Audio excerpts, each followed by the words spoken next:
Hi everyone, it's Chris and Brandon from the Tech Department with your Digital Media Minute. We're going back to a few tried and true resources to take a deeper dive and share some hacks that every teacher should know about in Google Docs. Let's do it, Brandon.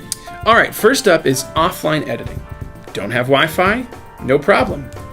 We're going to get to our drive, which we get to from the waffle, and then click Drive. Once we're there, click the gear icon and click the box next to Offline to enable to sync docs, sheets, slides, and drawings when you don't have connection to the internet. Do you ever second guess your work when you're working on a collaborative doc? View and restore an earlier version of your files by clicking on your file and then see revision history.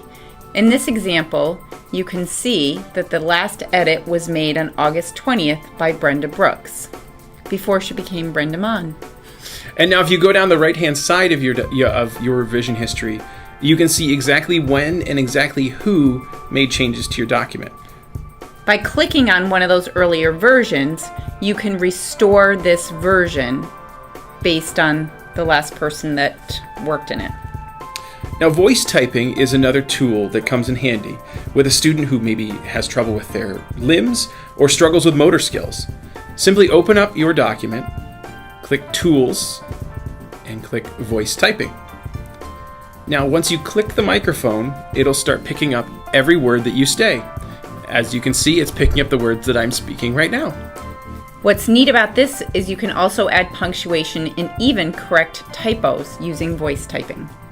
Google Docs will create and organize a table of contents for you automatically. This is a really neat feature. So if you go to the beginning of your document and place your cursor at the very beginning, next you're going to select Insert Table of Contents. So each time you add a new heading, and Brandon's going to show us how to do that. So if you go to Format and Paragraph Styles and select Heading 1, that will be each of the different headings in your table of contents. So if I put a heading, I type some of my paper, and then after that, I go back and say Format, Paragraph Styles, and I hit Heading 1 again. I type some more, and then same thing, Format, Paragraph Styles, Heading 1. I keep typing. Now when I go back up to the top of my document, in your table of contents there'll be a little refresh button. When you click that, it will show you each of the different headings you do that you've placed in your document. What a great way to organize your content for your students. So the next feature we'd like to show you, and we get asked this a lot, is how to embed a link by using text or an image within your Google Doc.